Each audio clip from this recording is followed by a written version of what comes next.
संविधान बचाओ, संविधान बचाओ, संविधान बचाओ, संविधान बचाओ, संविधान बचाओ, वक्त वीर, वक्त वीर, वक्त वीर, वक्त वीर।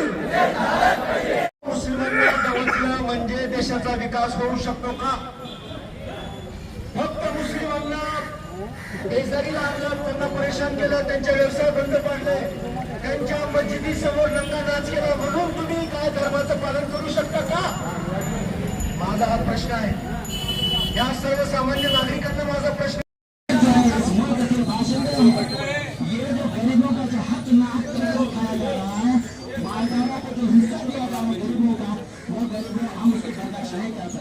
हम जब मराठी में पढ़ते थे एक सोचा हमें याद आता है, श्रीमंताची मोटार पेट्रोल चालत नसून गरीबाच्या रक्तावर चालते।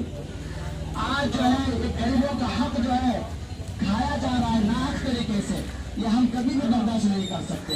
इसलिए यहाँ पर घर में आंदोलन दिया जा रहा है। यहाँ पर महत्वाचं आहे, फक्त आणि फक्त या देशामध्ये द्वेष द्वेष द्वेष, याच्या पलीकडे या शासनाने, या सरकारने, या बीजेपीने दुसरं काहीही काम केलेलं नाही।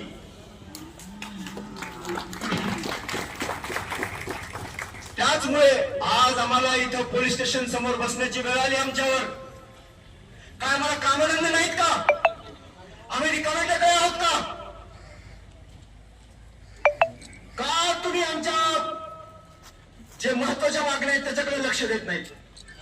का तुम्ही या देशाच्या युवकांकडे लक्ष देत नाही? का तुम्ही शेतकऱ्यांकडे लक्ष देत नाही? माता बहिणींची आबरू रस्त्यावर लुटली जाते, का त्याच्याकडे तुम्ही लक्ष देत नाही? तुम्हाला ते लक्ष द्यायची गरज नाही, तुमचं ते काम नाही। तुमचं काम फक्त एकच आहे,